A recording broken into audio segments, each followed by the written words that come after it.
स्वादिष्ट मेनूमध्ये आपले स्वागत आहे। आज आपण लसणाची चटणी कशी बनवायची ते बघतो आहोत। त्यासाठी साहित्य घेतले बघा। लसूण घेतलाय अर्धी वाटीपेक्षा थोडा जास्त आहे। शेंगदाणे, खोबरं, कढीपत्ता, जिरे घेतले 1 चमचा, 2 चमचे तीळ, 2 चमचे मिरची पावडर आणि चवीनुसार मीठ घेतले। खोबरं बघा मी असं किसून ठेवते। महिन्याचं खोबरं किसून ठेवायचं, मग आपल्याला स्वयंपाकाला वेळ नाही लागत, झटपट स्वयंपाक होतो। अर्धी पडी तेल टाकतोय। तेल आता गरम झालं की आपण लसूण तळून घेऊ।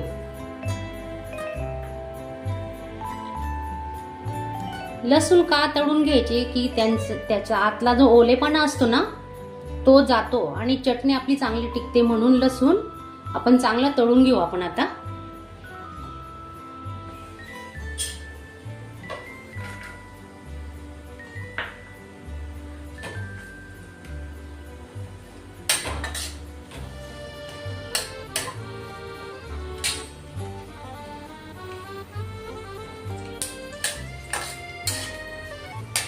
लसूणचे हे बघा मी एका पाकळीचे असे तुकडे केलेले आहेत, 2 तुकडे केलेले आहेत, म्हणजे तो चांगला परतला जाईल त्याला।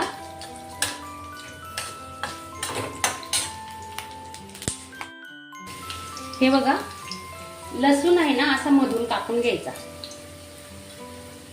हे बघा असे 2 तुकडे करायचे।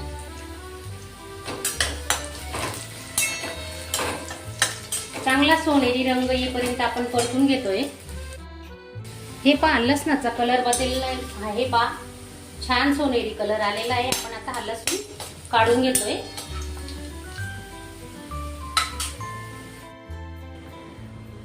कढीपत्ता,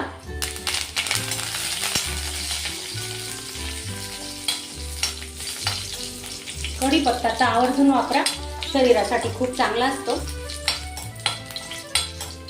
चांगला कुरकुरीत होईपर्यंत आपण तळून घेऊ। आता त्याच कढईमध्ये आपण आता शेंगदाणे परतून घेतोय। शेंगदाण्यांना तेलाची काही गरज नाही, कढई तेलाची भरलेली आहे। चांगले खरपूस भाजून घ्यायचे ते। आता सर्व जिन्नस चांगलं भाजलं ना मग चटणी आपली 2 ते 3 महिने आरामात टिकते। त्याच कढईमध्ये आपण आता शेंगदाणे परतून घेतोय। शेंगदाण्यांना तेलाची काही गरज नाही, कढई तेलाची भरलेली आहे। चांगले खरपूस भाजून घ्यायचे ते। आता सर्व जिन्नस चांगलं भाजलं ना मग चटणी आपली 2 ते 3 महिने आरामात टिकते। शेंगदाणे आतूनही चांगले शिजले पाहिजेत, फक्त वरती लाल झाले ना तर नाही चालत। तर तशी स्लो गॅसवरच ही प्रोसिजर करायची। स्लो गॅसवर असे भाजले ना तर छान भाजले जातात। हे बघा आपण आता काढून घेऊ।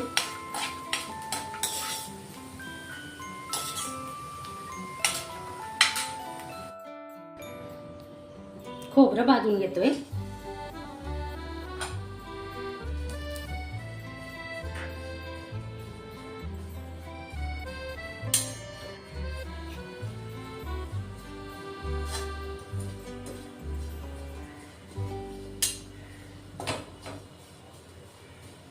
सोनेरी रंग येईपर्यंत भाजून घ्यायचं खोबरं। त्याच्यातच आपण आता जिरे टाकतोय।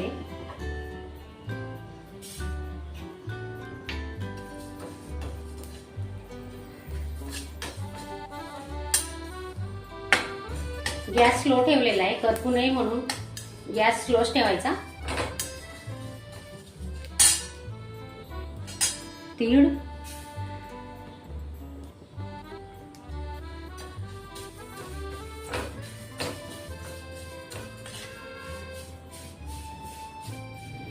तुम्ही नवीन असणार चॅनलला सबस्क्राइब करा आणि बेलचं बटन दाबायला विसरू नका। ही लसणाची चटणी तुम्ही नक्की करून बघा आणि कशी झाली मला कमेंट मध्ये सांगायला विसरू नका। हे बघा आपलं सर्व जिन्नस आता भाजून झालेलं आहे। आपण आता हे काढून घेऊ। खोबरं, जिरे आणि तीळ हे बघा छान भाजून झाले. आपण काढून घेतोय आता.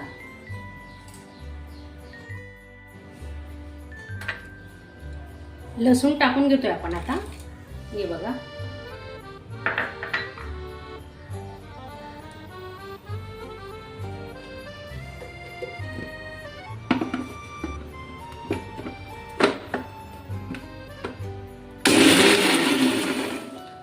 चालू बंद करत मिक्सर फिरवायचंय. हे बघा असं जाडसर करून घेऊ. शेंगदाणे,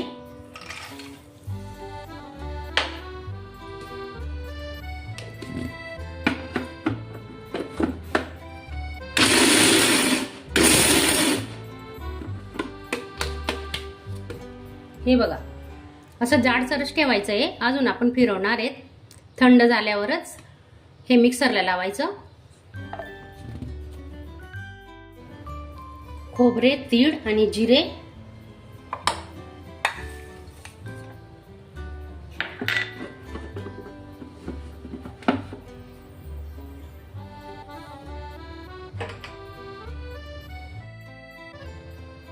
कढीपत्ता, मिरची पावडर, चवीनुसार मीठ घेतलंय आपण, ते टाकून घेऊ आता. आणि हे पण जाडसर फिरून चालू बंद करायचं मिक्सर. आणि मग असं जाडसर वाटलं जातं. हे बघा जास्त बारीक नाही होत, असं जाडसरच ठेवायची ही चटणी.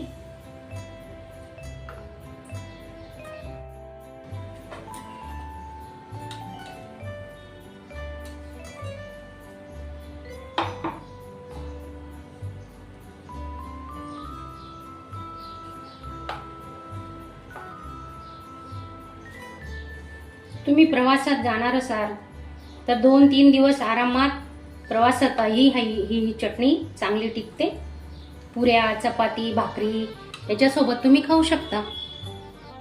लसूण आपला तळलेला आहे म्हणून ही चटणी तुम्ही बाहेरही ठेवली तरी खराब होणार नाही. आणि फ्रीजला ठेवली तर टेन्शनच नाही. 2 महिने तर कसंही आरामात टिकते. तर अशी चटणी नक्की करून पहा.